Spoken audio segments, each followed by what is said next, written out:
Hey there everybody, Sage Popham here, founder of the School of Evolutionary Herbalism, and in this week's blog post I wanted to share a little bit about my perspective on what holistic herbalism really means to me. You know, the term holistic is used a lot in the alternative medicine field, and when we look at this orientation of holistic from some of our traditional Western esoteric systems, we see a much bigger orientation of really what a system of holistic medicine really looks like. And you know, I always like to talk about this because in the evolutionary herbalism model, you know, we're really approaching what I consider truly holistic herbalism. And you know, when we think of holistic, oftentimes kind of in, you know, the greater culture, when people think of holistic medicine, oftentimes they're like, oh, you know, that's like taking vitamins and minerals and, you know, homeopathic remedies and herbs and things like that. And one of the things I always like to share is that, you know, what makes you a holistic practitioner isn't so much about what kind of remedy you give, be it an herb or a vitamin or a supplement or homeopathic, but it really has to do with how you give the remedies that you give. It's more of a perspective, a perception, an orientation, an approach to how you see people, to how you see plants, and ultimately how you bring them together in a healing context. And I always like to say that, you know, there's a bigger picture of what holistic herbalism can look like, right? We tend to think of, oh, holistic herbalism, okay, well, we're going to be looking at the whole plant, right? We want to use whole plants for whole people. But what does that really mean? You know, what does it mean to understand a whole plant? What does it mean to attend to healing the whole person? And from my perspective, it has to do with uniting the physical properties of a person and a plant, the energetics of a plant, the psychology, our minds and our hearts, our feelings, and the spiritual side of our lives, right, as people, and the spiritual essence of a plant. And that in the context of holistic herbalism, we want to be able to address each of those layers within a person, and we want to understand each of those layers within the plants that we use. But oftentimes one of the challenges that we face is not really having a system, like a cohesive system that effectively bridges those seemingly separate parts together, right? It's so common for us to, you know, look at the chemical properties of a plant over here and maybe the psycho-spiritual properties of a plant over there, or to have one system and model for knowing the human body and how our body can become imbalanced or pathology, right? But how do we connect that to, you know, having sometimes a totally different orientation around understanding our psyche, or, you know, looking at maybe homeopathic or flower essence type monographs on herbs. And then we have like a whole different, it's like we have a different perspective, right? It's like, okay, we have one way of looking at the body and one way of looking at the soul. We got one way of looking at the chemistry and the physical properties of a plant, but a whole other perspective on how a plant can heal more on that emotional and psychological level. And from a holistic orientation, really, these aren't separate, right? That the body isn't separate from the soul, that the chemistry of a plant isn't separate from its spirit, that there's an essence within a plant, there's an essence within a person that unites those different, seemingly different layers of the self, right? And so one of the best ways to approach this from my orientation, which really is very much based on the Western alchemical tradition, which an element of that is medical astrology.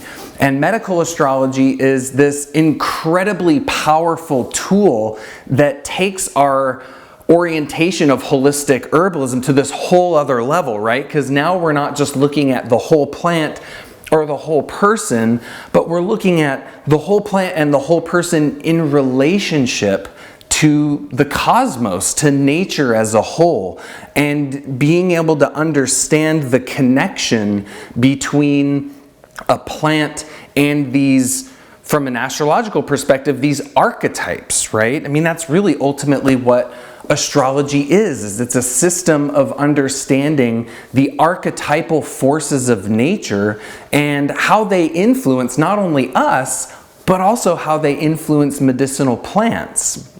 And one of the interesting things about, the herbalists throughout, Europe and the Renaissance tradition and that whole era is that astrology was an integral part of how they classify and understand plants, how they classify and understand disease and human constitutions and therapeutics and formulation. It was standard training for a physician to be well versed in astrology.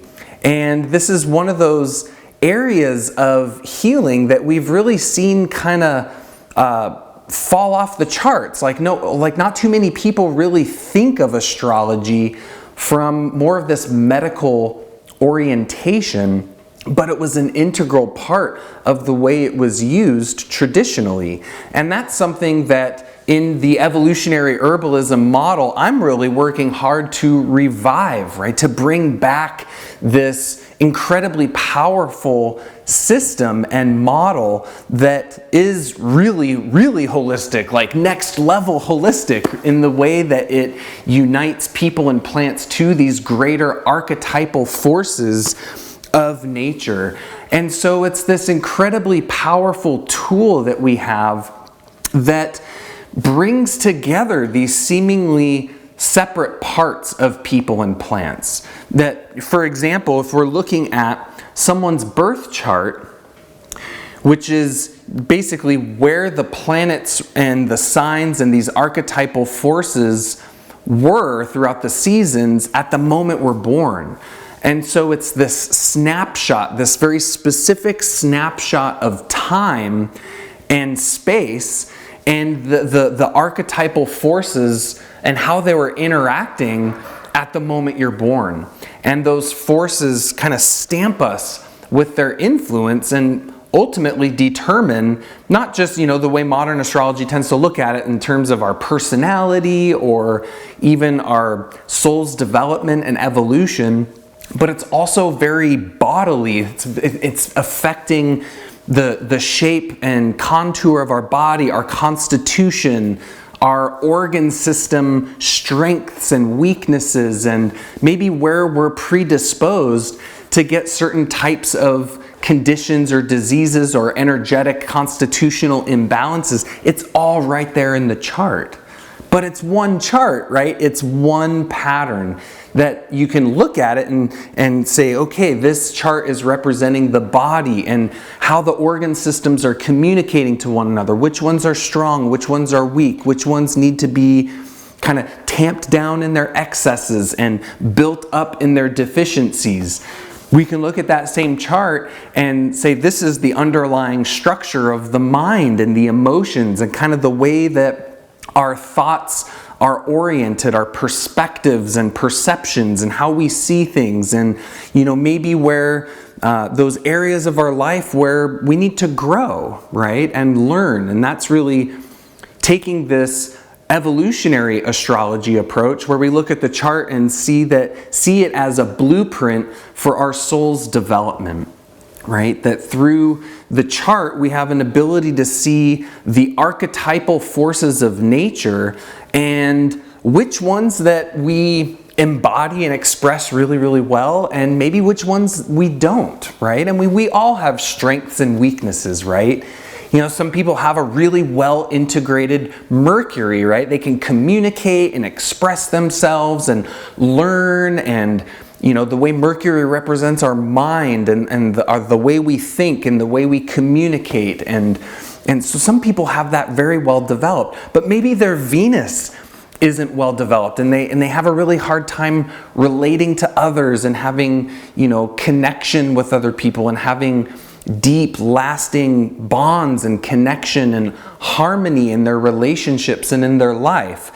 And from this orientation of astrology, we see that, this is that Venusian archetype is attempting to teach us something, right? It's attempting to show us where in our lives we can learn and grow and develop and evolve as a soul.